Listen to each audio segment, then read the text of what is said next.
സത്തുക്കൾ ചെന്നിരുന്നാലായ അർത്ഥത്തിൽ സ്വല്പമാത്രം കൊടാ ചില ദുഷ്ടന്മാർ. ദുഷ്ടന്മാരെന്നാ പറയണേ കുന്താനവരെ. എന്തിനാ ഇവരൊക്കെ ഉണ്ടാക്കിയത് ഈ ദുഷ്ടന്മാരെന്നാ ചോദിക്കണേ. ചത്തുപോകുമ്പോ എന്തെങ്കിലും കൊണ്ടുപോകാൻ പറ്റുമോ? എന്തെങ്കിലുമൊക്കെ ആർക്കെങ്കിലുമൊക്കെ ചെയ്തെങ്കിൽ അതൊക്കെ പുണ്യമായിട്ട് നമ്മുടെ കൂടെ പോന്നേനെ അല്ലേ, അടുത്ത ജന്മത്തിനും കിട്ടിയേനെ എന്നർത്ഥം. അവർക്ക് കുറ്റബോധമുണ്ടോ? ഒന്നുമില്ല. എന്ത് അന്യായം ചെയ്യാനും, എന്ത് പാപം ചെയ്യാനും, എന്ത് അധർമ്മം ചെയ്യാനും, എന്ത് വേണ്ടാതിനം ചെയ്യാനും അവർക്ക് മടിയില്ല എന്നാണ് പറയണു. പശ്ചാത്താപമൊരെള്ളോളമില്ലാതെ വിശ്വാസപാതകത്തെ കരുതുന്നു. ഈ ധനാശ, പണത്തിലുള്ള ആശ മുത്താൽ പാർട്ട്നേഴ്സ് കുത്തിക്കൊല്ലോ, വെട്ടിക്കൊല്ലോ, പാര വയ്ക്കോ, പറ്റിക്കോ, തട്ടിക്കോ എന്തൊക്കെ ഈവൻ പാർട്ട്നേഴ്സ് പോലും. ശരിയോ? ആ പാർട്ട്ണർ അറിയാതെ ഇയാൾ ഉണ്ടാക്കാൻ നോക്കും. പണത്തിൽ ആശ മോത്താൽ വിശ്വാസപാതകം, വിശ്വാസവഞ്ചന ചെയ്യും. ശരിയോ? അതിനൊരു പശ്ചാത്താപവും ഇല്ല, ഒരു കുറ്റബോധവും ഇല്ല എന്നർത്ഥം. മനുഷ്യനെ പാപം ചെയ്യിക്കുന്നത് ഈ പണത്തിലുള്ള അമിതമായ ആശയാണ്. അത് വന്നു കഴിഞ്ഞാൽ അവൻ എന്ത് അക്രമം ചെയ്യാൻ മടിയില്ല. നമ്മൾ ലോകത്തിൽ ദിവസം കണ്ടുകൊണ്ടിരിക്കുന്നതല്ലേ. വിത്തത്തിലാശ പറ്റുക ഹേതുവായി സത്യത്തെ ത്യജിക്കുന്നു ചിലരഹോ. എന്ത്? ഇങ്ങനെ അമിതമായി ധനത്തിലും സമ്പാദ്യാദികളിലും ആസക്തി വെച്ചുകൊണ്ടാക്കുന്ന ആൾക്കാർക്ക് സത്യത്തെ പരിപാലിക്കാൻ സാധിക്കുമോ? ഇല്ലല്ലോ. അവരുടെ ജീവിതത്തിൽ സത്യത്തിന് സ്ഥാനമേ ഇല്ല അത്രയും അർത്ഥം. കാരണം അധർമ്മം, അന്യായം, കാവട്യം, ചതി, വഞ്ചന ഇതിലൂടെയൊക്കെയാണ് എളുപ്പത്തിൽ ഇതൊക്കെ ഉണ്ടാക്കാൻ പറ്റുക. ന്യായം, സത്യം, ധർമ്മം എന്നൊക്കെ പറഞ്ഞ വഴി ജീവിക്കുമ്പോൾ അത്രയൊക്കെ തന്നെ ഉണ്ടാക്കാൻ പറ്റുള്ളൂ അല്ലേ. അപ്പൊ എന്തായി? അമിതമായ ധനാശ കൊണ്ട്, വിത്തത്തിൽ ആശ പറ്റുകൊണ്ട് സത്യത്തെ ത്യജിക്കുന്നു. സത്യത്തെ എന്ന് പറഞ്ഞാലോ സത്യം, ധർമ്മം, ന്യായം മുതലായ ധാർമ്മിക മൂല്യങ്ങളെയൊക്കെ കാറ്റിൽ പറത്തുന്നു. അതൊന്നും അവർക്ക് ജീവിക്കാനാവില്ല ആ കൂട്ടർക്ക്. ശരിയല്ലേ? നമ്മളെപ്പോഴാണ് ഈ വാല്യൂസിനെയൊക്കെ കോംപ്രമൈസ് ചെയ്യുന്നത്? നമ്മളെപ്പോഴാണ് ഉത്കൃഷ്ട ജീവിത മൂല്യങ്ങളെ ബലിയർപ്പിച്ച് ജീവിക്കണത്? നമ്മുടെ സ്വാർത്ഥ താല്പര്യങ്ങൾക്ക് വേണ്ടിയിട്ടല്ലേ? ചിന്തിക്കൂ. അല്ലെങ്കിൽ എന്തിനാ? അമിതമായ ഭോഗേച്ഛ, അമിതമായ ധനേച്ഛ, അമിതമായ വിഷയേച്ഛ, ഓരോന്നിലുള്ള ഇച്ഛ. ധനന്തിനാ? വിഷയഭോഗങ്ങളെ തൃപ്തി അല്ലെ, ഭോഗങ്ങൾ നടത്താൻ വേണ്ടിയിട്ടാണല്ലോ ഈ ധനം ആശിക്കുന്നത്. അപ്പോ അവരുടെ ജീവിതത്തിൽ ധർമ്മത്തിനോ സത്യത്തിനോ ഒന്നും സ്ഥാനം ഉണ്ടാവില്ല. ഉദാത്തമായ ഉത്കൃഷ്ടമായ ജീവിത മൂല്യങ്ങളൊന്നും അക്കൂട്ടർക്ക് ഉയർത്തിപ്പിടിക്കാൻ കഴിയില്ല എന്നാണ്. അതുകൊണ്ട് ഭാഗവതം നമ്മളോട് പറയും, ശുക്രാചാര്യൻ പരീക്ഷിച്ചു മഹാബലിയെ. മഹാബലിയോട് പറഞ്ഞു, ഈ മഹാവിഷ്ണുവാണ് വാമന രൂപത്തിൽ വന്ന് നിന്നെ പറ്റിക്കാൻ വേണ്ടി 3 അടി രൂപത്തിൽ, കൊച്ചുകുട്ടിയുടെ രൂപത്തിൽ 3 അടി ചോദിക്കുന്നത്. നീ കൊടുക്കാന്ന് പറഞ്ഞാൽ അവൻ വിശ്വരൂപിയായി വളർന്ന് നീ 2 അടി കൊണ്ട് നിന്റെ 3 ലോകം അളക്കും. അവസാനം നിനക്ക് ഒന്നും വാക്ക് പരിപാലിക്കാൻ കഴിയാതെ ആ അധർമ്മത്തിന്റെ പേരിൽ നരകത്തിൽ പോകേണ്ടി വരും. അതുകൊണ്ട് തരില്ല പറഞ്ഞോളൂ. മഹാബലി എന്താ പറഞ്ഞത്?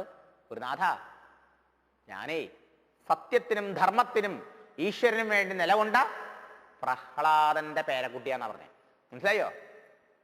എനിക്ക് ഈ നശ്വരമായ മരണത്തോടുകൂടി വെടിയേണ്ടതായ ഈ സമ്പത്തിന് വേണ്ടിയിട്ട് കളവ് പറയാൻ ആവില്ല, ചതിക്കാനാവില്ല, വഞ്ചന ചെയ്യാനാവില്ല. അങ്ങനെ കളവും ചതിയും വഞ്ചനയും അധർമ്മ മാർഗത്തിലൂടെ ആൾക്കാർ എന്തൊക്കെ ഉണ്ടാക്കണു? എന്നിട്ട് ആ ഉണ്ടാക്കിയ കാലത്ത് ഉണ്ടാക്കുമ്പോൾ സന്തോഷിക്കണ്ടോ? ഉണ്ടാക്കിയത് കൊണ്ട് എന്തെങ്കിലും അനുഭവിച്ച് സന്തോഷിക്കണ്ടോ? അവസാനം സന്തോഷമില്ലാതെ ഇതൊക്കെ ഉണ്ടാക്കി കഷ്ടപ്പെട്ട് ഞാൻ ഉണ്ടാക്കിയത് എനിക്ക് കൊണ്ടുപോകാൻ പറ്റാതെ ഇവിടെ ഇട്ടിട്ട് പോകേണ്ടി വരുമല്ലോ എന്നുള്ള നിരാശയോടും സങ്കടത്തോടും വിഷമത്തോടും കൂടി ചത്തുപോകുന്ന ആ നിലയൊന്ന് ആലോചിച്ച് നോക്കൂ. സന്തോഷമായിട്ട് ഇതൊക്കെ കഷ്ടപ്പെട്ട് ഇതിനു വേണ്ടി ഞാൻ ജീവിച്ചിട്ടേ ഇതൊന്നും കൊണ്ടുപോകാൻ പറ്റാതെ ഈ ലോകത്തുനിന്ന് അങ്ങോട്ട് കൈയൊക്കെ കുടഞ്ഞിടണം അല്ലേ? അങ്ങനെ നമ്മളെ കൈയൊക്കെ കുടഞ്ഞു തിരിച്ച് അങ്ങോട്ട് കൊണ്ടുപോകുമ്പോൾ സന്തോഷമായിട്ട് മരിക്കാൻ പറ്റുമോ എന്ന് ആലോചിച്ച് നോക്കൂ. അക്കൂട്ടർക്ക് മരിക്കാൻ പോലും കഴിയില്ല സമാധാനമായിട്ട്. എന്നാലോചിച്ചു നോക്കൂ. അതുകൊണ്ട് ഗുരുനാഥ എന്നെ കൊണ്ടാവില്ല അവർ. ഭൂമിദേവി പറയണു അത്രേ, നഹി അസത്യാൽ പരോധർമ്മ ഇതി ഹോവാച ഭൂരിയം. ഭൂമിദേവി പറയണു ഏറ്റവും വലിയ അധർമ്മം എന്താ? അസത്യം. നുണ പറയുക, കളവ് പറയുക, ചതി, വഞ്ചന ഇതൊക്കെ ചെയ്യില്ല. അസത്യമാണത്ര ഏറ്റവും വലിയ അധർമ്മം. സർവം സോടുമലം മന്നേ, എല്ലാ ദുഷ്ടന്മാരുടെയും നീചന്മാരുടെയും പാപികളുടെയും ഭാരം ഞാൻ താങ്ങാത്രേ ഭൂമിദേവി പറയാ. പക്ഷേ ഹൃദയ അളീകപരം നരം, ഏറ്റവും വലിയ പാപം അധർമ്മം അസത്യം പറയല്, കളവ്, ചതി, വഞ്ചന ഇതൊക്കെയാ. അതുകൊണ്ട് അസത്യവാദിയായ കളവും ചതിയും വഞ്ചനയും നടത്തിക്കൊണ്ട് ധനാദികൾ ഉണ്ടാക്കി ജീവിതം നയിക്കുന്നവരുടെ ഭാരമാണത്രേ എനിക്ക് ഏറ്റവും വലിയ ഭാരം താങ്ങാനാവാത്തത്. ബാക്കി എല്ലാ ഭാരവും ഞാൻ ചുമക്കാം എന്ന് പറയത്രേ ആ അമ്മ ഭൂമിദേവി, വിശ്വനാഥന്റെ മൂലപ്രകൃതിയായി അമ്മയെ. ഇതാ പറയണത്. അതുകൊണ്ട് ഭൂമിക്ക് ഭാരഭൂതന്മാരായിട്ടാണ് പലരും അങ്ങോട്ട് ജീവിക്കുന്നത്. നമ്മളങ്ങനെ ആവാൻ പാടുവോ? പാടുവോ? അമ്മയ്ക്ക് ഭാരമായിട്ട് മക്കൾ ജീവിക്കാൻ പാടുവോ? പാടില്ല. നമ്മുടെ അമ്മയല്ലേ ലോകത്തിന്റെ അമ്മയല്ലേ ഈ ഭൂമിന്നല്ലേ പരിചയപ്പെടുത്തിയേ. ആ അമ്മയ്ക്ക് ഭാരാവാൻ പാടില്ല നമ്മള്, അമ്മയുടെ ഉണ്ണികള്. അതുകൊണ്ട് സത്യത്തെ വെടിയാൻ പാടില്ല. സത്യം എന്താ? സത്യമെന്നതു ബ്രഹ്മമതു തന്നെ, സത്യമെന്നു കരുതുന്നു സത്തുക്കൾ. സജ്ജനങ്ങള് സത്യത്തെ സാക്ഷാത്കരിച്ചതായ മുനികള്, ഋഷിമുനികൾ പറയണു എന്താ സത്യം? സത്യം എന്ന് പറഞ്ഞാൽ ഈശ്വരൻ, പരബ്രഹ്മം, പരമാത്മാ, ഭഗവാൻ. സത്യം എന്ന് പറഞ്ഞാണ് ബ്രഹ്മം. സത്യമാണ് ബ്രഹ്മം, ശാശ്വതമായത് അർത്ഥം, 3 കാലത്ത് നിലനിൽക്കുന്നത്, കാലദേശ അതീതമായത്, അതാണ് സത്യം. എല്ലാവരിലും ചൈതന്യമായി ബോധസ്വരൂപേണ കുടികൊള്ളുന്നത് ജ്ഞാനം, ആനന്ദം. ആനന്ദമാണ് ബ്രഹ്മം. കാലദേശങ്ങൾക്ക് അതീതമായതുകൊണ്ട് അനന്തവുമാണ് ബ്രഹ്മം അല്ലേ? സത്യം ബ്രഹ്മ, ജ്ഞാനം ബ്രഹ്മ, അനന്തം ബ്രഹ്മ, ഇങ്ങനെയൊക്കെയല്ലേ പറയണേ. അപ്പൊ സത്യമെന്നതു ബ്രഹ്മമതു തന്നെ. സത്യം എന്ന് പറഞ്ഞത് ബ്രഹ്മം, നമ്മുടെ നാടൻ ഭാഷയിൽ ഭഗവാൻ, ഈശ്വരൻ അല്ലേ? അതെ. അപ്പൊ സത്യത്തെ ത്യജിക്കുന്നു എന്ന് പറഞ്ഞ അർത്ഥം, ധനത്തിൽ ആശ കൊണ്ട് അക്രമവും അന്യായവും തെറ്റായ മാർഗത്തിലൂടെ പരിശ്രമിക്കുന്ന ആൾക്കാര് സത്യത്തെ ത്യജിക്കുന്നു പറഞ്ഞാൽ ഈശ്വരനെ ത്യജിക്കും. അവർക്ക് സത്യമാർഗത്തിൽ മുന്നേറാനാവില്ല, അവർക്കൊരിക്കലും സത്യസാക്ഷാത്കാരമേ സാധിക്കില്ല. ജീവിതത്തിന്റെ ലക്ഷ്യം എന്താ? സത്യം പരം ധീമഹി എന്ന് പറഞ്ഞിട്ട ഭാഗവതം ആരംഭിക്കുന്നതും അവസാനിക്കുന്നതും. ആ പരമമായ സത്യമാണ് നമ്മുടെ ജീവിത ലക്ഷ്യം. ആ ഈശ്വരനാണ് ജീവിത ലക്ഷ്യം. ആ പരമാത്മപ്രാപ്തിയാണ് ലക്ഷ്യം. അതിന് ആ സത്യസ്വരൂപൻ നമുക്ക് ധ്യാനിക്കാമെന്ന് പറഞ്ഞിട്ടാ. അത് പറ്റുമോ കൂട്ടർക്ക്? സത്യം ഏവ ജയതേ ന അനൃതം എന്നാണ് വേദം. സത്യമേ ശാശ്വതമായി ജയിക്കുള്ളൂ. അനൃതത്തിന്, കളവിനും ചതിക്കും ശാശ്വത ജയമില്ലാട്ടോ. സത്യത്തിനേ ശാശ്വത ജയമുള്ളൂ. നമ്മുടെ നോട്ടുകളിലൊക്കെ, ഇന്ത്യൻ കറൻസിയിലൊക്കെ ഇട്ടിട്ടുണ്ട്, നായ പൈസയിലൊക്കെ ഉണ്ട് അല്ലേ? സത്യമേവ ജയതേ എന്ന് ഉണ്ടല്ലോ, വേദമന്ത്രം അത്. എന്നാ അനൃതം കൂടി ഉണ്ട് ആ മന്ത്രത്തിന്റെ ബാക്കി. പ്രിന്റ് ചെയ്യാൻ ധൈര്യം ഇല്ലാതെ തോന്നുന്നു അല്ലേ? അതുകൊണ്ട് അത് പ്രിന്റ് ചെയ്തിട്ടില്ല. അടുത്ത ഭാഗമുണ്ട്, അത്ര കൊള്ളാം. അസത്യവാദിയുടെ കുലമേ മുടിഞ്ഞു പോകുന്നൊക്കെയാണ് വേദങ്ങളിൽ പറയുന്നത്. അതുകൊണ്ട് സത്യസ്വരൂപനായ ഭഗവാനെ സാക്ഷാത്കരിക്കാനുള്ള മാർഗം സത്യം. സത്യേന വിദധ ദേവയാനഃ. ആ സത്യസ്വരൂപനിലേക്കുള്ള മാർഗം സത്യത്തിലൂടെയാണ് അത്രേ കെട്ടിപ്പടുത്തിരിക്കുന്നത്. അപ്പൊ സത്യത്തെ വെടിയുന്നവന് സത്യസ്വരൂപനെ സാക്ഷാത്കരിക്കാൻ കഴിയില്ല. പക്ഷേ സത്യം പരിപാലിക്കാനാവില്ല. അമിതമായ ധനാശ മനസ്സിൽ മൂത്താൽ അത് എവിടേക്ക് നമ്മളെ കൊണ്ടെത്തിക്കും? ഇങ്ങനെ ആലോചിച്ച് നോക്കൂ. ഇതാണ് കാണുന്നത് നമ്മളെ ലോകത്തിലെ നൃത്തം. ഇനി ഈ സത്യം സാക്ഷാത്കരിക്കലാണ് ജീവിത ലക്ഷ്യം. ആ സത്യം സാക്ഷാത്കരിക്കാനുള്ള മാർഗമാണ് ശരിക്കും പറഞ്ഞാൽ വിദ്യാഭ്യാസം. രാമായണകാരൻ പറയും, ആകയാൽ മോക്ഷാർത്ഥിയാകിൽ വിദ്യാഭ്യാസം ഏകാന്ത ചേതസാ ചെയ്യുക വേണ്ടുന്നതും.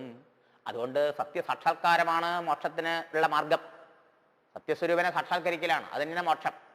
ആ സത്യസാക്ഷാത്കാരം ആഗ്രഹിക്കുന്നു, മോക്ഷം ആഗ്രഹിക്കുന്നുവെങ്കിൽ നിങ്ങൾ വിദ്യയുടെ അഭ്യാസം ഏകാഗ്ര മനസ്സോടുകൂടി വിദ്യയെ സമ്പാദിക്കണം എന്ന്. അവിദ്യ, അജ്ഞാനം നമ്മളെ സംസാരത്തിൽ ബന്ധിക്കുന്നതാണ്, കൊടുക്കുന്നതാണ്. അവിടുന്ന് മോചിപ്പിക്കുന്നതാണ് വിദ്യ. ഏതാ വിദ്യ? അധ്യാത്മവിദ്യ വിദ്യാനാം. ഭഗവത്ഗീതയിൽ ഭഗവാൻ തൻ്റെ മഹാവിഭൂതിയെ പറയുമ്പോൾ പറയും, എല്ലാ വിദ്യകളും വിദ്യയാണ്, പക്ഷേ ഭൗതിക വിദ്യകളെ ഭഗവാന്റെ വിഭൂതിയായി പറഞ്ഞില്ല. പിന്നെയോ അധ്യാത്മവിദ്യ, ആത്മാവിനെ, ഈശ്വരനെ സാക്ഷാത്കരിക്കാൻ ഉതകുന്ന പഠിപ്പ്, വിദ്യ ഭഗവാന്റെ വിഭൂതിയാണ്. ഇനി വിദ്യാഭ്യാസത്തിന്റെ പേരിൽ എന്താ നടക്കണേ എന്ന് പറയാ. വിദ്യ കൊണ്ടറിയേണ്ടതറിയാതെ വിദ്വാനെന്നു നടിക്കുന്നിതു ചിലർ.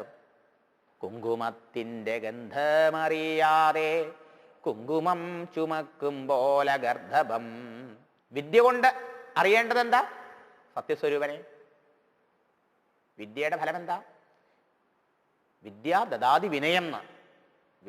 വിദ്യയുടെ ലക്ഷണം വിനയമാണ്. പക്ഷേ ഇപ്പൊ വിദ്യ കൊണ്ട് എന്താ ഉണ്ടായത്? ഭയങ്കരമായ അഹങ്കാരം, ഗർവ്, ആരെയും വകവയ്ക്കായ്മ, ആരെ കൂസായ്മ. ഇനി എന്താണ് വിദ്യ? യാ വിദ്യ സാ വിമുച്യതേ. ഏതെന്നാണോ നമ്മെ ഈ അജ്ഞാനത്തിൽ നിന്നും, ബന്ധനത്തിൽ നിന്നും, ദുഃഖത്തിൽ നിന്നും ഒക്കെ മോചിപ്പിക്കുന്നത്, അതാണ് വിദ്യ. ഇന്നത്തെ വിദ്യാഭ്യാസം കൊണ്ട് നമുക്ക് മോചനമുണ്ടോ? അത് കൂടുതൽ നമ്മൾ ബദ്ധരാവണം. ചിന്തിക്കൂ. വിദ്യ കൊണ്ട് എന്താ അറിയേണ്ടത്? വിദ്യ കൊണ്ടറിയേണ്ടത് സത്യസ്വരൂപനെ, നമ്മുടെ ആത്മാവായ ഭഗവാനെ സാക്ഷാത്കരിക്കണം.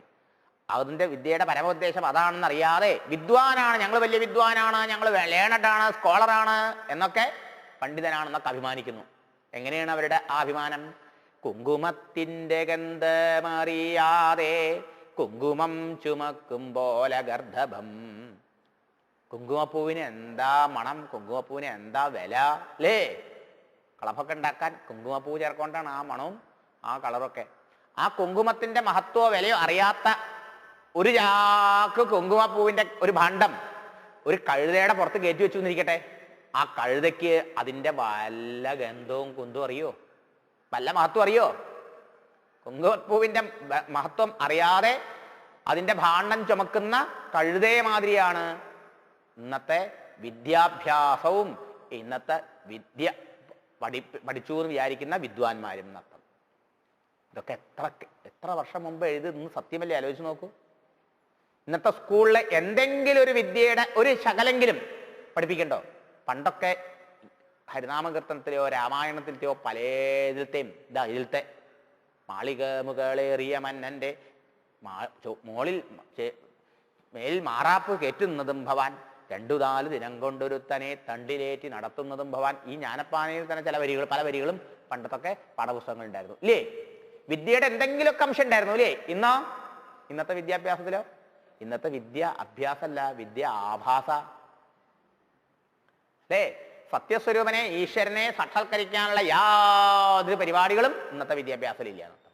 അപ്പൊ പിന്നെ കുങ്കുമത്തിന്റെ മഹത്വം അറിയാതെ അതിനെ ചുമക്കുന്ന കഴുതേ മാതിരി തന്നെ ആവില്ലുള്ളൂ. ഇന്ന് 2.5 വയസ്സിൽ പ്ലേ സ്കൂളിൽ കൊണ്ടുവിട്ടത് മുതല് 25 വയസ്സ് വരെ MBO അല്ലെങ്കിൽ MCO ഒക്കെ കഴിഞ്ഞു, അല്ലെങ്കിൽ MD ആയി ഡോക്ടറും ഒക്കെ കഴിഞ്ഞ് വെളിയിൽ വരുന്ന ആ BTechോ MTechോ കഴിഞ്ഞ് വരുന്ന ആ വിദ്വാന്റെ അവസ്ഥ ആലോചിച്ച് നോക്കൂ. ജീവിതത്തിൽ വലുതും പഠിച്ചു അവൻ. ഓ സത്യല്ലേ തിരുമേനി പറയണത് മുഴുവൻ? അങ്ങനെ ആവരുത് എന്നാണ് നമ്മളെ ഓർമ്മിപ്പിക്കണം എന്നർത്ഥം. വിദ്യയുടെ ഉദ്ദേശം ഈശ്വരപ്രാപ്തി, സംസാരമോചനം. കൃഷ്ണ കൃഷ്ണ നിരൂപിച്ചു കാണുമ്പോൾ തൃഷ്ണ കൊണ്ടേ ഭ്രമിക്കുന്നിതൊക്കെയും. എന്താ ഇപ്പോൾ ഇങ്ങനെയൊക്കെ ആവാൻ കാരണം എന്നാണെങ്കിൽ ഇതിൻ്റെയൊക്കെ അടിസ്ഥാനം എന്താന്ന് വെച്ചാൽ, നിരൂപിച്ചു നോക്കുമ്പോൾ, ആലോചിച്ചു നോക്കിയാൽ, ചിന്തിച്ചു നോക്കിയാൽ തൃഷ്ണ കൊണ്ടാണ് ഭ്രമിക്കുന്നത്. അർത്ഥത്തിലുള്ള തൃഷ്ണ, എത്ര കിട്ടിയാലും പോരാ എന്നുള്ള ഭോഗേച്ഛ, വിഷയഭോഗങ്ങൾ അനുഭവിക്കാനുള്ള ഇച്ഛ, അതിനു വേണ്ടിയിട്ട് ധനാദികൾ ഉണ്ടാക്കാനുള്ള ഇച്ഛ, ഇതാണ് തൃഷ്ണ.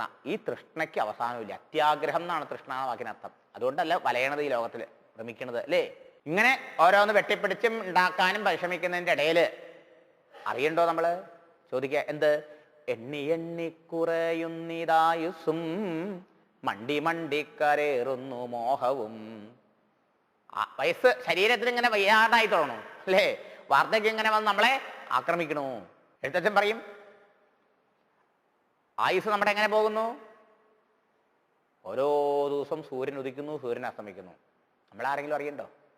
ആദിത്യദേവൻ ഉദിച്ചിതു വേഗേന യാതപ്പതിയിൽ മറഞ്ഞിതു സത്വരം. സൂര്യൻ രാവിലെ ഉദിച്ചു. സൂര്യൻ ഉദിച്ചു കഴിഞ്ഞിട്ട് നമ്മളെ പലരും എണീക്കണത് അല്ലേ? ഇനി എണീറ്റു, ഓടിച്ചാടി വേഗം പല്ല് തേച്ചു, പല്ല് തേക്കാണ്ട് കാപ്പിടിച്ചു, അല്ലെങ്കിൽ പല്ല് തേച്ചിട്ട് കാപ്പിടിച്ചു, ഇങ്ങനെ എന്തെങ്കിലുമൊക്കെ ഒന്ന് കാട്ടിക്കൂട്ടി ഉടനെ ഒരു ഓട്ടം ഓടി, പണം ഉണ്ടാക്കാനുള്ള ഓട്ടം ഓഫീസിലും അവിടെ ഇവിടെയൊക്കെ അല്ലേ? അതൊക്കെ കഴിഞ്ഞ് വൈകുന്നേരം വന്നു, അപ്പളയ്ക്കും ക്ഷീണിച്ചു, ആഹാരമൊക്കെ തിന്നു, ടിവിയുടെ മുമ്പിൽ നിന്നുകൊണ്ട് അതൊക്കെ വാരി തിന്നുകൊണ്ട് ദാ കിടന്നുറങ്ങി. നിദ്രയും വന്നിതു ഉദയശൈലോപൈ. സൂര്യൻ ഉദിച്ചു, സൂര്യൻ അസ്തമിച്ചു, അതോടെ നമ്മൾ ഉറക്കാൻ പോയി. ഉറങ്ങി കിടന്നപ്പോഴേക്കും വിദ്യുതം വന്നിതു പിന്നെയും ഭാസ്കരൻ. നമ്മൾ കിടന്നേ ഉള്ളൂ, അപ്പളേക്കും സൂര്യൻ വന്നു കഴിഞ്ഞു അല്ലേ? ഉറങ്ങി ഉറക്കം മതിയായില്ല, അപ്പളേക്കും സൂര്യൻ വീണ്ടും വന്നു, പിന്നെയും വന്നിതു ഭാസ്കരൻ. ഇത്തം അതിഭ്രമമുള്ളൊരു ജന്തുക്കൾ, വിവേകമില്ലാത്ത ആൾക്കാര്, ചിത്തേ വിചാരിപ്പതില്ല, അല്പം പോലും മനസ്സിൽ വിചാരിക്കണില്ല. എന്ത്? ഈ സൂര്യന്റെ ഉദയാസ്തമനങ്ങൾ സംഭവിക്കുന്തോറും ദിനയാമിന്യൗ സായം പ്രാതഃ, പകൽ കഴിഞ്ഞു രാവ് വന്നു, രാവ് കഴിഞ്ഞു പകൽ വന്നു, ഇങ്ങനെ ഓരോ ദിവസം കഴിഞ്ഞു, ഓരോ ആഴ്ച വന്നു, ഓരോ തിങ്കളാഴ്ച മാറി വന്നു, ഓരോ ആഴ്ച മാറി വന്നു, ഓരോ മാസം മാറി വന്നു, ഓരോ വർഷം മാറി വന്നു, ഓരോ പിറന്നാളുകളുണ്ട്. ദിനയാമിന്യവും സായം പ്രാതഃ ശിശിര വസന്തവും, ഋതുക്കൾ മാറി മാറി വരണു, അയനങ്ങൾ 2 മാറി വരണു. ഇതിലെന്താ സംഭവിക്കുന്നത്? കാലഹ ക്രീഡതി, കാലം നമ്മളെ ഇട്ട് പന്ത് കെട്ടുക നമ്മുടെ ആയുസിനിട്ട്. കാലഹ ക്രീഡതി ഗച്ഛതി ആയുഹു. എന്നാലും ആശയ്ക്ക് വല്ല കുറവുണ്ടോ? കാല ക്രീഡതി ഗച്ഛതി ആയുഹു തദവിന മുഞ്ചതി ആശാവായുഹു. ആശകൾ ഇങ്ങനെ ചീർത്ത് മൂർത്ത് വരിക, വർദ്ധിച്ചു വരിക എന്നർത്ഥം. ശരീരം വാർദ്ധക്യം കൊണ്ട് വയസ്സായി ക്ഷീണിച്ചു വരുമ്പോഴോ ആശയ്ക്ക് യൗവന താരുണ്യമാണ്, അത് യങ്സ്റ്ററായി മാറുക എന്നർത്ഥം. അതാ ഇത്തം മതിഭ്രമമുള്ളോര് ജന്തുക്കൾ ഇങ്ങനെ സൂര്യോസ്തയ അസ്തമനങ്ങളും ദിവസങ്ങളും പലതും കടന്നു പോകുമ്പോഴും ചിത്തേ വിചാരിപ്പതില്ല. കാലാന്തരം ഓരോ ദിവസം ചെല്ലുന്തോറും കാലം കഴിയുന്തോറും ആയുസ് പോകുന്നതേതും അറിവീല. മായാസമുദ്രത്തിൽ മുങ്ങിക്കിടക്കയാൽ. ഇക്കൂട്ടരെ കുറിച്ച് പറയാം. ഈ ജീവിത ലക്ഷ്യം അറിയാതെ ഇത്തരം ഭോഗേച്ഛയിലും ധനേച്ഛയിലും കഴിയുന്നവരെ കുറിച്ച്. വാർദ്ധക്യമോട് ജരാനരയും വന്ന് ചീർത്തമോഹേന മരിക്കുന്നിതു ചിലർ. വയസ്സാങ്കാലായി, ശരീരത്തിൽ ജരാനരകളൊക്കെ വന്നു, പക്ഷേ വയ്യാണ്ടായി, ഓടാൻ മനസ്സെത്തുന്നിടത്ത് ദേഹത്താണ്ടായി. എന്നാലും മോഹം കുറഞ്ഞോ? ചീർത്ത മോഹമാ. വെള്ളത്തിലിട്ട ബെന്നിനെ മാതിരി, അല്ലെങ്കിൽ കടല മാതിരി അല്ലേ? മോഹം ഇങ്ങനെ തീർത്ത് തീർത്ത് ചീർത്ത് ഇരിക്കുക. ഇപ്പോൾ ഇത് പകൽ, പിൽപ്പാടു രാത്രിയും, പിൽപ്പാടു പിന്നെ പകലുമുണ്ടായി വരും. ഇപ്രകാരം നിരൂപിച്ച് മൂഢാത്മാക്കൾ ചിൽ പുരുഷൻ ഗതിയേതുമറിയാതെ കാലസ്വരൂപനാം ഈശ്വരൻ തന്നുടെ ലീലാവിലാസങ്ങളൊന്നുമോരായികയാൽ. ഇപ്പൊ പകലായി രാത്രിയായി ദിവസങ്ങൾ പലതും കഴിഞ്ഞു, ഇങ്ങനെ ആലോചിച്ച് മൂഢന്മാരായ ആളുകൾ ചിൽപ്പുമാനെ അറിയണില്ല. ചിൽസ്വരൂപനായി, ബോധസ്വരൂപനായി, ആത്മസ്വരൂപനായി നമ്മുടെ ഓരോരുത്തരുടെ ഹൃദയത്തിലും സദാ വസിക്കുന്ന സത്യസ്വരൂപനെ സാക്ഷാത്കരിക്കലാണല്ലോ ലക്ഷ്യം, അതനല്ലേ വിദ്യ. അതറിയാതെ ആമകുംഭാംബു സമാനം, ചൂളക്കി വെക്കാത്ത വേവിക്കാത്ത മൺപാത്രത്തിനാണ് ആമകുംഭം എന്ന് പറയാം. പച്ചക്കുടം, അതിൽ വെള്ളം ഒഴിച്ചു വെച്ചാൽ ആ വെള്ളം ലീക്കായി പോണതേ അറിയില്ല. ഇതുപോലെ ആമകുംഭാംബു സമാനം, ആ വേവിക്കാത്ത കുടത്തിൽ ഒഴിച്ചു വെച്ച വെള്ളം നഷ്ടപ്പെടുന്നത് പോലെ ആയുസ്സുടൻ പോം, അത് ഏതും ധരിക്കുന്നതില്ല ആരുമേ. ഇതൊക്കെ ആരാ ആലോചിക്കണേ? നമ്മുടെ ആയുസ്സാണോ ഇങ്ങനെ കഴിഞ്ഞു പോണതെന്ന്? രോഗങ്ങളായുള്ള ശത്രുക്കളും വന്നു ദേഹം നശിപ്പിക്കും ഏവനും നിർണയം. വാർദ്ധക്യം ഒരു ഭാഗത്ത്, രോഗങ്ങൾ വേറൊരു ഭാഗത്ത്, ജര വേറൊരു ഭാഗത്ത്, മരണഭയം വേറൊരു ഭാഗത്ത്. വ്യാഘ്രിയെപ്പോലെ ജരയും അടുത്തു വന്നാക്രമിച്ചിടും ശരീരത്തെ നിർണയം. കൊടുങ്കാറ്റിൽ പതുങ്ങിയിരുന്ന് മൃഗങ്ങളുടെ മേൽ ചാടി വീണ് ആക്രമിക്കുന്ന സ്വഭാവമാണ് ചെന്നായുടെ. ചെന്നായെ മാറിയ ജരാനരകൾ ആർക്കെങ്കിലും ഇഷ്ടമുണ്ടോ? മൃത്യുവും പാർത്തൊരു നേരം പിരിയാതെ ഛിദ്രവും പാർത്തു പാർത്തുള്ളിലിരിക്കുന്നു. ഇതൊക്കെ ആരറിയണേന്നാ ചോദിക്കണേ. അവസരം നോക്കിയിരിക്കുക, പഴുതു നോക്കിയിരിക്കുക, എപ്പോഴാ അവരെ ചാടി വീഴണ്ടേന്ന് നോക്കിക്കൊണ്ട് മൃത്യു, അന്തകൻ. ഇതാണ് അവരുടെ കഥയാണ് ഇപ്പോൾ ഈ പറയണത് എഴുത്തച്ഛൻ അവിടെ പറഞ്ഞത് പൂന്താനം ഇവിടെ മനോഹരമായിട്ട് പറയണം. ഇവർ ഒരേ കാലഘട്ടത്തിൽ ജീവിച്ച് നമുക്ക് ഉപദേശം തന്നവരാണല്ലോ. എണ്ണി എണ്ണി കുറയുന്നിതായുസ്സും, ഓരോ ദിവസം കഴിയുന്തോറും ആയുസ് ഇങ്ങനെ കുറഞ്ഞു കുറഞ്ഞു വരുന്നു. മണ്ടി മണ്ടി കരേറുന്നു മോഹവും. ആഗ്രഹം കൂടി കൂടി കൂടി കൂടി കൂടി വരിക, ആഗ്രഹത്തിന് കുറവില്ല, ആയുസ് കുറഞ്ഞു വരിക. എന്തൊക്കെയാ ആ ആഗ്രഹങ്ങൾ? കയറി വരുന്ന ആഗ്രഹങ്ങളുടെ ഒരു ലിസ്റ്റ് ഇവിടെ തരിക.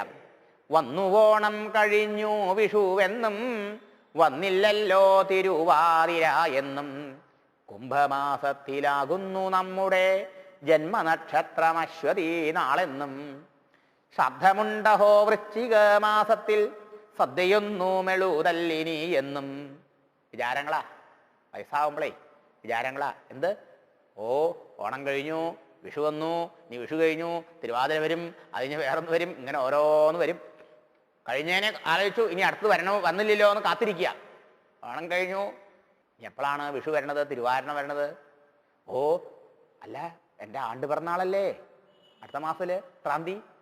പക്ഷേ കൊണ്ടാടണ്ട കേട്ടോ, ചെലവാ, വരുമാനം കുറവാ, സദ്യ ഒന്നും കൊടുക്കാൻ പറ്റില്ല. അപ്പോ അല്ല, ശ്രാദ്ധമുണ്ടഹോ വൃശ്ചിക മാസത്തിൽ, അച്ഛൻ്റെ ശ്രാദ്ധ ഉണ്ടല്ലോ, സദ്യയൊന്നും എഴുതല്ലനി എന്നും. ആൾക്കാർ വിളിച്ച് സദ്യ ഒന്നും കൊടുക്കാൻ പറ്റില്ല, ചെലവുള്ള പരിപാടിയാ. പിശുക്കന്മാരിങ്ങനെ ആലോചിക്കില്ലോ, പിറന്നാളുണ്ട് സദ്യ കൊടുക്കണ്ടേ, ശ്രാദ്ധമുണ്ട് കൊടുക്കണ്ടേ. ഇങ്ങനത്തെ വിചാരങ്ങളാ വയസ്സാം കാലത്ത്. ഈശ്വര ചിന്തയിലിരിക്കേണ്ട കാലല്ലേ. എപ്പോഴും മനുഷ്യന് ഈശ്വര ചിന്തയിരിക്കണം. പ്രായമാകുമ്പോൾ വേഗം കൂടുതൽ ഈശ്വരനോട് അടുക്കാൻ ശ്രമിക്കണ്ടേ. ആ ഈശ്വര ചിന്തയല്ല വയസ്സാം കാലത്ത് എന്ന് പറയാ. വൃത്തസ്ഥാവത് ചിന്താമഗ്നഹാന്ന് ഭജഗോവിന്ദത്തിലെ ആചാര്യസ്വാമികൾ പറഞ്ഞു. ശരിയോടെ ഒക്കെ എല്ലാ ആചാര്യന്മാരും പറയണത് ഭാഷയ്ക്ക് വ്യത്യാസമുള്ളൂ, ആശയം ഒന്നു തന്നെയാണോ? എത്ര വ്യത്യാസമുണ്ടോ? എഴുത്തച്ഛന് പറയാനുള്ളതും പൂന്താനത്തിന് പറയാനുള്ളതും ശങ്കരാചാര്യർക്ക് പറയാനുള്ളതും വ്യാസന് പറയാനുള്ളതും ശുഗമഹർഷിക്ക് പറയാനുള്ളതും വാൽമീകിക്ക് പറയാനുള്ളതും ഒക്കെ ഒന്നാണ്. കാരണം പ്രപഞ്ച യാഥാർത്ഥ്യങ്ങളാണത്. അപ്പോഴാണ് വേറെ ചില വിചാരം. ഉണ്ണിയുണ്ടായി വേൾപ്പിച്ചതിലൊരു ഉണ്ണിയുണ്ടായി കണ്ടാവൂ ഞാനെന്നും. അതുവരെ മകളുടെ കല്യാണം കഴിഞ്ഞിട്ടില്ല, മോന് ഉദ്യോഗമായിട്ടില്ല, അവന്റെ കല്യാണം കഴിഞ്ഞിട്ടില്ല, ഇതൊക്കെയായിരുന്നു ഇതുവരെയുള്ള വിചാരം. മോന്റെ കല്യാണം കഴിഞ്ഞു, മോളുടെ കല്യാണം കഴിച്ചു കൊടുത്തു. ഇനിയിപ്പോൾ എന്താ മുത്തശ്ശി വിചാരം? അവൾക്കൊരു പേരക്കുട്ടി ഉണ്ടായി കാണണം എൻ്റെ സ്വാമി, അല്ലേ? അല്ല മുത്തശ്ശിമാരിങ്ങനെ അല്ലേ? ആ ഉണ്ണിക്ക് ഉണ്ണി ഉണ്ടാവണം, അല്ലെങ്കിൽ മോളക്കൊരു മോൻ ഉണ്ടായി കാണണം, അല്ലേ? അവനൊന്ന് പിച്ച വെച്ച് കാണണം, അവനൊന്ന് മുത്തശ്ശി എന്ന് പറയണം, മുത്തശ്ശ എന്ന് പറഞ്ഞ കേൾക്കണം, ശരിയല്ലേ? അവളൊന്ന് മടിയിൽ വെച്ച് താലോലിക്കണം. ഇങ്ങനെയുള്ള ആശകളാ. ഭഗവാനിൽ മനസ്സ് പോണില്ല അത്രേ, ഉണ്ണികൃഷ്ണനിലേക്ക് മനസ്സ് പോണില്ലാന്ന്. മനസ്സിലായോ? കോണിക്കൽ തന്നെ വന്ന നിലമിനി കാണാം അന്യാനെടുപ്പിക്കരുതെന്നും. അപ്പോഴും നോക്കണം, നീയും കുറേ കൂടിയും ഭൂമി ഉണ്ടാക്കണം, വാങ്ങണം. തൊട്ടടുത്തുള്ള ഭൂമി വേറെ ആർക്കും കൊടുക്കണ്ട, നമുക്ക് തന്നെ കൃഷി ചെയ്യണം. ഇങ്ങനെയൊക്കെയുള്ള വിചാരങ്ങൾ ആ വയസ്സാം കാലത്തും ഈ വക വിചാരങ്ങൾ, വ്യവഹാരമോ ഭരണമോ മനസ്സൊന്നും വിടാൻ തയ്യാറില്ല എന്നർത്ഥം. ശരിയല്ലേ? നമ്മൾ ആലോചിച്ച് നോക്കൂ, വയസ്സാം കാലത്ത് നമ്മുടെ മനസ്സ്, എത്ര ആൾക്കാരുടെ മനസ്സ് ഈശ്വരചിന്തയിൽ അങ്ങനെ അമഴ്ന്നിരിക്കുന്നുണ്ട്. വ്യവഹാരത്തെക്കുറിച്ച്, അതിനെക്കുറിച്ച്, ഇതിനെക്കുറിച്ച്, ഓരോതിനെക്കുറിച്ചുള്ള വിചാരങ്ങളല്ലേ അളന്ന് ചെരിഞ്ഞുകൊണ്ടിരിക്കുന്നു. എന്താ ഇതിൽ ഏറ്റവും വലിയ പരിതാപകരമായ അവസ്ഥ? ഇത്തമോരോന്നു ചിന്തിച്ചിരിക്കവേ ചത്തുപോകുന്നു പാവം. ശിവ പാവം. ഈ ആശിച്ചതൊന്നും നടക്കാൻ കഴിയാതെ, അല്ലേ? പാവം ഇങ്ങനെ ചേർത്ത് മൂർത്ത ആശകൾ ഇങ്ങനെ വെച്ചുകൊണ്ട് ആശിച്ചുകൊണ്ട് അങ്ങനെ പാവം ചത്തുപോകുന്നു. അതാണ് കഷ്ടം. ചെറുപ്പത്തിലാച്ച ആശയ്ക്കൊപ്പം ഓടായിരുന്നു, അതൊക്കെ സമ്പാദിച്ച് അനുഭവിക്കായിരുന്നു, അല്ലേ? വയസ്സാം കാലത്ത് ആശിക്കാനേ പറ്റുള്ളൂ. ആ മനസ്സോടുന്നിടത്ത് ദേഹോടില്ലല്ലോ. അവസാനം ഈ ആശകളോടുകൂടി മരിക്കുമ്പോ എന്ത് വിചാരത്തിൽ മരിക്കോ അതിനനുസരിച്ചിട്ടാണ് ഇനിയത്തെ ജന്മം. അതാണ് മനഃശാസ്ത്രം. അന്തേയാ മതി. മരണസമയത്തെ നമ്മുടെ ചിന്താ വിചാരം എങ്ങനത്തെയാണോ സാ ഗതിർഭവേത്, അതിനനുസരിച്ചുള്ള ഗതി, പുനർജന്മം ഉണ്ടാവുന്ന. യം ഭാവം സ്മരൻ നിത്യം.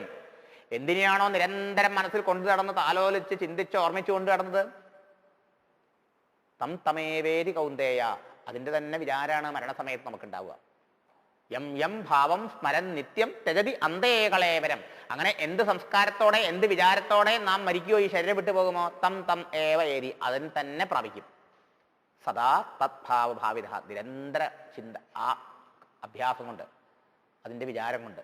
As you think so you become എന്ന് മനഃശാസ്ത്രം പറയണ്ടല്ലോ. നിങ്ങൾ എങ്ങനെ ചിന്തിക്കുകയോ അങ്ങനെ ഭാവിക്കുകയോ അങ്ങനെ ആവും. അതാണ് ഇവിടെ. അപ്പൊ ഇങ്ങനെയൊക്കെയാണ് അവസാനം ഇത്തരം വിചാരങ്ങളാണ് ആ വയസ്സാം കാലത്ത് മരിക്കണ സമയത്ത് മനസ്സിൽ. അപ്പൊ പോലും ഭഗവാന്റെ പാവനമായ സ്മരണയോ നാമമോ രൂപമോ ഹൃദയത്തിലില്ലെങ്കിൽ, ആ ഈശ്വര സ്മരണയില്ലെങ്കിൽ ആ ജീവിതം ലാഭോ നഷ്ടോ. ഏതാവാൻ ജന്മസാഫല്യം അന്തേ നാരായണ സ്മൃതി എന്നാണ് ശുഗബ്രഹ്മർഷി ഉപദേശിച്ചു കൊടുക്കുന്നത് ഭാഗവത്തിലൂടെ നമുക്ക്. നിങ്ങൾ എന്ത് പഠിച്ചു, എന്ത് സമ്പാദിച്ചു, ഇതൊന്നും ഇവിടെ പ്രശ്നമല്ല. ജീവിതം ഒരു കച്ചവടം അല്ലെങ്കിൽ ഒരു ബിസിനസ് പോലെയാന്ന് വിചാരിച്ചാൽ, ആ ബിസിനസ്, ഇക്കൊല്ലത്തെ ബിസിനസ് ലാഭമായോ നഷ്ടമായോ, ബാലൻസ് ഷീറ്റിൽ പ്രോഫിറ്റ് കോളം നോക്കുക. ഇത്ര വരവ് ഇത്ര ചെലവ് എല്ലാം കഴിഞ്ഞ് ബാക്കി എത്രയാണ്, അതാണ് നോക്കുക, അല്ലേ? അപ്പൊ ഈ കച്ചവടം, ജീവിത കച്ചവടം ലാഭാവണോ നഷ്ടാവണോ? ലാഭായി എന്ന് പറയാൻ കഴിയണമെങ്കിലോ ഇതാണ് അന്തേ നാരായണ സ്മൃതി. ഈ ലോകത്തിൽ നിങ്ങൾ എന്തുണ്ടാക്കി, എന്ത് കണ്ടു, എന്ത് അനുഭവിച്ചു, ഇവിടെ ചോദ്യമില്ല.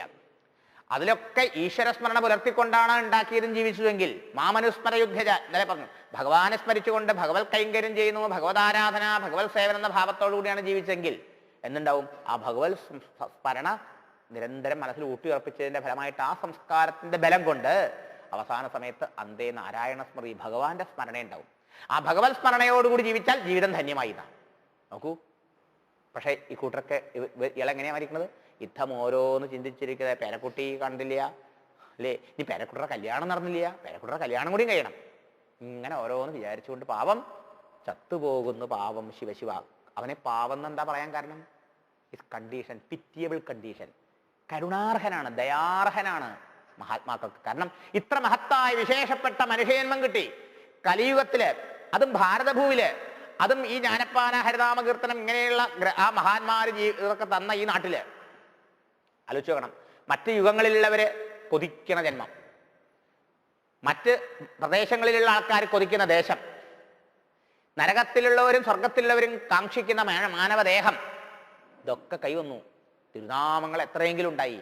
എന്നിട്ടും ഈ കലികാലത്തില് ഈ ഭാരതഭൂമിയിൽ ഇത്ര സുഹൃതം കൊണ്ട് മനുഷ്യജന്മം കിട്ടിയ മനുഷ്യൻ ഈ നശ്വരമായ പ്രാപഞ്ചിക ഭോഗങ്ങളിൽ തന്നെ മനസ്സ് വെച്ചുകൊണ്ട് ജീവിത ലക്ഷ്യമാകുന്ന ഭഗവത് പ്രാപ്തി നേടാതെ ജീവിതധന്യത കൈവരിക്കാതെ ചത്തുപോണു എന്ന് പറഞ്ഞാൽ പാവല്ലേ അവൻ?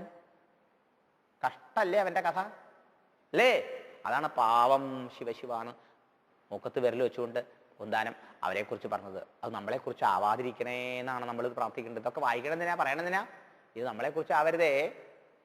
ഇത് വേറെ വല്ലവരെ കുറിച്ചൊക്കെ ആയിക്കോട്ടെ, എന്നെ കുറിച്ച് ഇതാവില്ല എന്ന് ഉറപ്പ് വരുത്താൻ വേണ്ടിയിട്ടാണ്. അപ്പൊ ചുരുക്കം പറഞ്ഞതിന്റെ താല്പര്യം എന്താ? എന്തിനിത്ര പറഞ്ഞു വിശേഷിച്ചും ചിന്തിച്ചിടുവിൻ ആവോളമെല്ലാരും, കർമ്മത്തിന്റെ വലിപ്പവും ഓരോരോ ജന്മങ്ങൾ പലതും കഴിഞ്ഞെന്നതും. എന്തിനപ്പം ഇത്രയൊക്കെ പറഞ്ഞത്? വിശേഷിച്ച് നമ്മൾ ആലോചിക്കാൻ വേണ്ട. ഇതൊക്കെയാണ് ഈ ലോക സ്വഭാവമെങ്കിൽ ഇങ്ങനെ ആവരുത്. നമ്മൾ നല്ലോണം വിശേഷ ബുദ്ധിയുള്ളവനാണ് മനുഷ്യൻ. അവൻ ആവോളം എല്ലാവരും ചിന്തിച്ചിടുവിൻ ആവോളം എല്ലാവരും. എത്രത്തോളം ചിന്തിക്കാൻ പറ്റും അത്രത്തോളം ആലോചിക്കുന്നു. എന്ത്? കർമ്മത്തിന്റെ വലിപ്പവും. ആ കർമ്മവാസന കൊണ്ടാണ് നമ്മൾ ഓരോരുത്തരും പറഞ്ഞത്. അങ്ങനെ ആ കർമ്മവാസന അനുഭവിക്കാൻ വേണ്ടി ജന്മങ്ങളും പലതും കഴിഞ്ഞു. എത്ര ജന്മങ്ങൾ കഴിഞ്ഞിട്ടാ ഇപ്പൊ ഈ മനുഷ്യജന്മം നമുക്ക് കൈവന്നത്? ഈ കൈവന്ന മനുഷ്യജന്മം പോയാൽ ഇനി ഇങ്ങനൊരു മനുഷ്യജന്മം എപ്പോ കിട്ടുമെന്ന് പറയാൻ പറ്റുമോ? വല്ല ഗ്യാരണ്ടി ഉണ്ടോ? ഇനി മനുഷ്യനായതിനെ പറക്കുന്ന നോക്കൂ. ഈശ്വരനെയൊക്കെ ഭജിച്ചുകൊണ്ട് ധർമ്മനിഷ്ഠമായ ഒരു ജീവിതമൊക്കെ നമ്മൾ നയിച്ചിട്ടുണ്ട് എങ്കിൽ വിചാരിക്കാം തീർച്ചയായിട്ടും നമുക്ക് അതുപോലെ ഉണ്ടാവില്ല. ഈശ്വരപ്രാപ്തിക്ക് പറ്റിയൊരു ജന്മം തരുന്ന അത് ഭഗവാൻ ഗ്യാരണ്ടി തന്നിട്ടുണ്ട് ഗീതയിൽ 6-ാമത്തെ അധ്യായത്തിൽ. ഞാൻ ധർമ്മനിഷ്ഠമായി സത്യനിഷ്ഠയോടുകൂടി ഈശ്വര സാക്ഷാത്കാരത്തെ ലക്ഷ്യം വെച്ച് ഈശ്വരനാമം ജപിച്ച് ഈശ്വരാർപ്പണമായി കർമ്മങ്ങളൊക്കെ ചെയ്തുകൊണ്ട് ഈശ്വരനെ സേവിച്ചുകൊണ്ട് ഞാൻ കഴിഞ്ഞു. പക്ഷേ ഈ ജന്മത്തിൽ എനിക്ക് ആ ഈശ്വര സാക്ഷാത്കാരം കൈവരാൻ പറ്റിയില്ല. എന്നാ പിന്നെ എന്താ സ്ഥിതി? എനിക്ക് ഇവിടെയില്ല അവിടെയില്ല ഉണ്ടാവില്ലേ? ഇല്ലത്തുനിന്ന് പുറപ്പെടും ചെയ്തു, അമ്മാത്ത് എത്തിയതുമില്ല എന്ന ആ അവസ്ഥ വരില്ലേ? കച്ചിന്നോഭയ വിഭ്രഷ്ട ചിന്നാഭ്രമിവ നശ്യതി. അർജുനൻ ചോദിക്കുന്നുണ്ട് ഭഗവത്ഗീതയിൽ നമുക്ക് വേണ്ടിയിട്ട്. ഭഗവാനെ, കാറ്റത്ത് അടിച്ചു തെറിപ്പിക്കപ്പെട്ട ആ മേഘശകലങ്ങൾ പോലെ ആവില്ലേ? മേഘത്തെ അടിച്ചു തെറിപ്പിച്ചു കാറ്റ് വന്ന്. ഇതുമാതിരി ആവില്ലേ നമ്മുടെ സ്ഥിതി? എൻ്റെ സ്ഥിതി, നമ്മുടെ സ്ഥിതി? സത്യം ധർമ്മം ഈശ്വരൻ എന്നൊക്കെ പറഞ്ഞ് ഞാൻ ജീവിച്ചു. എനിക്ക് ഈ വിഷയഭോഗങ്ങൾ വേണ്ട പോലെ അനുഭവിക്കാൻ പറ്റിയില്ല, ഭഗവത് പ്രാപ്തി ഉണ്ടായില്ല, ശാശ്വതാനന്ദവും കിട്ടിയില്ല. എന്താവും എൻ്റെ കഷ്ടസ്ഥിതി? കഷ്ടത്തിലാവില്ലേ? ഗുരുവായൂരപ്പ കൃഷ്ണ ഭഗവാനെ എന്ന് ചോദിച്ചു. പറഞ്ഞു നഹി കല്യാണഗത് കശ്ചിത് ദുർഗതിം താതഗച്ഛതി. ധർമ്മമാർഗത്തിൽ ഈശ്വരമാർഗത്തിൽ ഭഗവത് സ്മരണയോടുകൂടി ജീവിച്ചവന് ഒരിക്കലും അധപ്പതനമില്ല.